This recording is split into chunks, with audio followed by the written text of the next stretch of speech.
Hello students. स्वागत है आपका मेरे यूट्यूब चैनल जिसका नाम है आरपी एक्स्ट्रा क्लास। आज हम इस वीडियो में क्लास 7 साइंस का chapter number 1 nutrition in plants के क्वेश्चन आंसर को कवर करेंगे। तो स्टार्ट करते हैं क्वेश्चन नंबर 1 से। पहला क्वेश्चन है, why do organisms take food? Organisms खाना क्यों लेते हैं? जैसा कि आप जानते हैं कि खाना खाने से हमें एनर्जी मिलती है, और आपने कई बार सुना भी होगा कि अच्छा खाइएगा, जिससे हमारे शरीर की ग्रोथ होती है। और जो हमारे बॉडी का मेंटेनेंस होता है वो भी खाने के द्वारा ही किया जाता है। तो इसका आंसर हम इस प्रकार लिख सकते हैं, organisms take food to get energy for growth and maintenance of their body. Students, जितना छोटा से छोटा हो सकता है आंसर, उतना मैंने छोटा से छोटा और इजी लैंग्वेज में करने की कोशिश की है। आप कोशिश ये कीजिएगा कि अच्छे से समझिए और साथ साथ ही लर्न भी करते चलिएगा। आपको हो जाएगा, ध्यान से समझिएगा और लर्न करने की कोशिश कीजिए। ये आपका क्वेश्चन नंबर हो गया। तो अब आते हैं क्वेश्चन नंबर 2 पे। Distinguish between a parasite and a saprotroph, यानी आपको ए पैरासाइट एंड सेप्रोट्रोप के बीच में डिफरेंसेस बताने हैं। इसका आंसर करने के लिए आपको एक इस तरह का टेबल बना लेना है, और इसमें एक तरफ पैरासाइट लिखना है और एक तरफ सेप्रोट्रोप लिखना है। तो पहला पॉइंट पैरासाइट में लिखते हैं, these organisms take nutrition from other host organisms, यानी जो पैरासाइट कैटेगरी में जो ऑर्गेनिजम्स होते हैं वो अपना न्यूट्रिशन किसी दूसरे, होस्ट का मतलब होता है किसी दूसरे ऑर्गेनिज्म से लेते हैं। जैसा कि कोई किसी के यहाँ पे रिलेटिव्स के यहाँ जाते हैं, तो हमें होस्ट कौन कर रहा है, यानी जिसके यहाँ हम जा रहे हैं वो होस्ट कर रहे हैं, तो हमारा खाना पीना सब उसी के यहाँ पे होगा। इसी तरह पैरासाइट में भी, पैरासाइट कैटेगरी वाले भी अपना जो न्यूट्रिशन होते हैं वो किसी दूसरे ऑर्गेनिज्म से लेते हैं। बात करते हैं सेप्रोट्रोप की। सेप्रोट्रोप में these organisms take nutrition from dead and decaying organisms, यानी ये अपना जो न्यूट्रिशन लेते हैं वो मरे हुए ऑर्गेनिज्म से लेते हैं। पैरासाइट में एक एग्जांपल हो जाएगा कस्कुटा। कस्कुटा एक पैरासाइट प्लांट होता है जो कि अपना न्यूट्रिशन दूसरे यानी होस्ट ऑर्गेनिज्म से लेता है। सेप्रोट्रोप में एग्जांपल हो जाएगा मशरूम। तो आपका ये क्वेश्चन नंबर 2 हो गया। अब क्वेश्चन नंबर 3 पे आते हैं। How do how would you test the presence of starch in leaves, यानी आपको ये प्रोसेस बतानी है कि आप स्टार्च जो है वो लीव्स में प्रेजेंस है कि नहीं है, ये आप कैसे पता करेंगे। तो इसका आंसर करने से पहले हम इस इमेज में थोड़ा सा समझ लेते हैं। इस इमेज में पूरा प्रोसेस को एक इमेज फॉर्म में दिखाया गया है। यानी हमें एक लीव्स लेनी है जिसमें क्लोरोफिल होता है। क्लोरोफिल को रिमूव करने के लिए उसको हम पहले थोड़ी देर वाटर में बॉईल कर लेंगे। उसके बाद हम आयोडीन सॉल्यूशन की कुछ ड्रॉप्स पे डालते हैं। यदि उसका कलर, यदि लीव्स का कलर जहाँ पे हमने आयोडीन डाला है, आयोडीन सॉल्यूशन डाला है, यदि इसका कलर ब्लू या ब्लैक हो जाता है, तो इसका मतलब है कि वो इंडिकेट करता है कि उसमें स्टार्च प्रेजेंट है। No blue black colour means no starch is present. तो इसका आंसर इस प्रकार हम थ्योरेटिकली लिख सकते हैं, the presence of starch in liver can be tested using iodine test. These the steps are to be done as below. Take a leaf from green plant and boil it in water for few minutes to remove chlorophyll. Put the drops of iodine solution on leaf. मतलब पहले कि आपको एक plant से leaf लेना है, उसमें आपको कुछ देर वाटर में बॉईल करना है ताकि उससे क्लोरोफिल रिमूव हो जाए। तो उसके बाद आयोडीन सॉल्यूशन भी आपकी कुछ ड्रॉप्स उस पर डालनी है। If the colour of leaf turns dark blue, it indicate the presence of starch in leaf, यानी यदि आयोडीन डालने से उसका कलर ब्लैक या ब्लू डार्क डार्क कलर का हो जाता है, तो ये दिखाता है कि इसमें स्टार्च अवेलेबल है। इसमें छोटे छोटे क्वेश्चन भी बन सकते हैं कि जैसे iodine solution is which solution is used to test the presence of stars in liver। ये एक 1 मार्क का क्वेश्चन हो सकता है, तो इसमें का आंसर होगा आयोडीन सॉल्यूशन। क्वेश्चन नंबर 4 पे आते हैं। Give a brief description of the process of synthesis of food in green plants, यानी ग्रीन प्लांट्स में फूड कैसे सिंथेसाइज होता है, कैसे बनता है, ये आपको समझाना है। उस प्रोसेस को समझाना है, उसको डिस्क्राइब करना है। आंसर लिखने से पहले हम थोड़ा इस इमेज में समझ लेते हैं। जैसा कि इसमें दिखाया गया है कि sunlight and water, sunlight water की प्रेजेंस में क्लोरोफिल लीव्स में अवेलेबल है। ये क्या करते हैं, कार्बन डाइऑक्साइड को इन करते हैं और ऑक्सीजन को रिलीज करते हैं, और इसी प्रोसेस में एक हमारा प्रोडक्ट बनता है स्टार्च। इसको ये अपने खाने की रूप में स्टोर कर लेते हैं। थ्योरेटिकली इसका आंसर इस प्रकार से हम लिख सकते हैं, the leaves of plants containing chlorophyll synthesize food. Any food मतलब starch using carbon dioxide and water in the presence of sunlight. This process is called photosynthesis.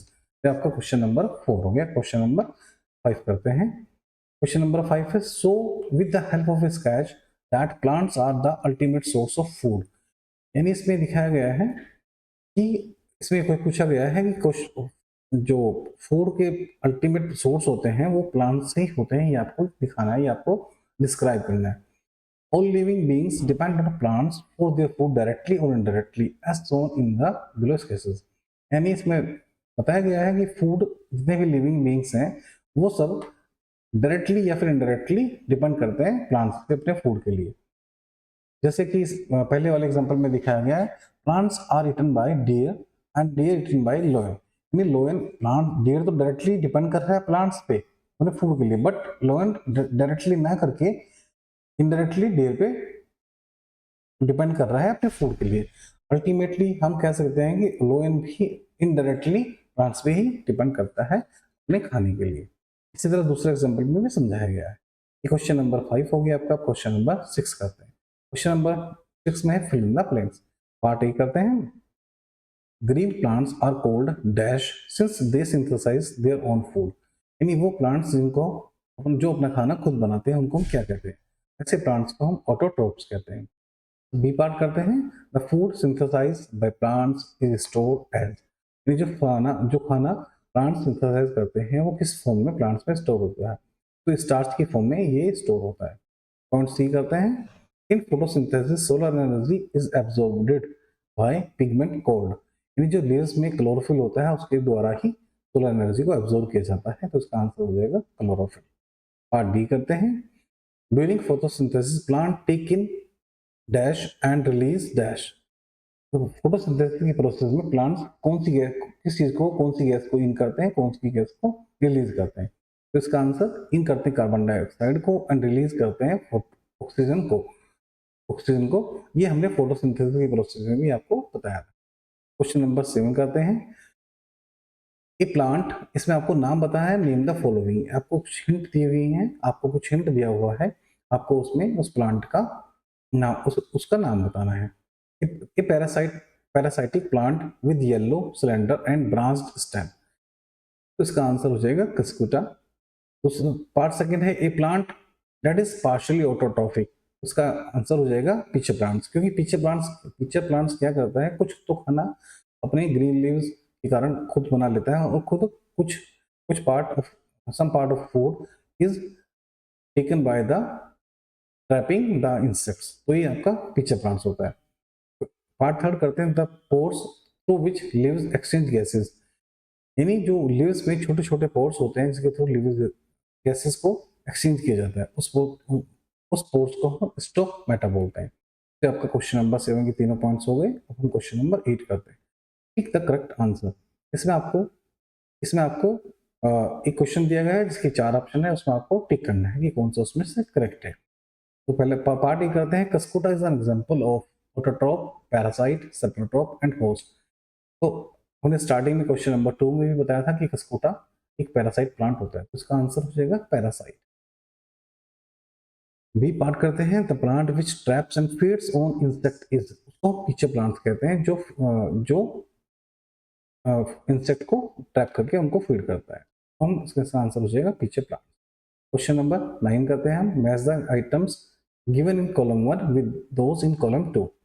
यानी यहाँ पर कुछ कॉलम 1 में कुछ टर्म्स दी हुई हैं और उनसे रिलेट करना है आपको कॉलम सेकंड में जो टर्म्स दी हुई हैं। यानी क्लोरोफिल जो होता है, क्लोरोफिल यहाँ पे देखना है हमें किस चीज से रिलेटेड है। हमें समझ में आता है कि क्लोरोफिल लीफ में होता है, पत्ती में होता है, तो लीव्स, इसका आंसर क्लोरोफिल को हम मैच करेंगे लीफ से। क्वेश्चन नंबर पॉइंट सेकंड में है नाइट्रोजन किससे रिलेट करता है? नाइट्रोजन राइजोबियम से रिलेट करेगा। कस्कुटा को आपको देखते हैं। कस्कुटा एक पैरासाइट प्लांट है। एनिमल हेटेरोट्रोप्स होते हैं और इंसेक्ट को जो फीड करता है वो होता है पीछे प्लांट। ये आपका क्वेश्चन नंबर 9। क्वेश्चन नंबर 10 करते हैं। Mark T if statement is true and mark F if it is false. ये आपको ट्रू फॉल्स बताना है। Carbon dioxide is released during photosynthesis. हमने फोटोसिंथेसिस की प्रोसेस में बताया था कि कार्बन डाइऑक्साइड को रिलीज करते हैं, कार्बन डाइऑक्साइड को प्लांट्स इन करते हैं और ऑक्सीजन को रिलीज करते हैं। तो इसमें उल्टा दिखाया गया है, इसलिए फॉल्स हो जाएगा। पार्ट्स अगेन करते हैं, plants which synthesize their food और कोल्ड सेप्लोट्रोप्स, नहीं, प्लांट्स जो अपना खाना खुद बनाते हैं उनको मोटोट्रोप्स कहते हैं, इसमें गलत है, तो ये भी आपको फॉल्स हो जाएगा। पार्ट सी करते हैं, थर्ड पार्ट करते हैं, the product of photosynthesis is not a protein, is not a protein, यानी यहाँ पे प्रोटीन नहीं होता है। द प्रोडक्ट ऑफ जो फोटोसिंथेसिस का प्रोडक्ट होता है वो स्टार्च होता है, तो ये आपका सही आंसर है क्योंकि नोट लिखा हुआ है। पॉइंट 4 करते हैं, solar energy is converted into chemical energy during photosynthesis.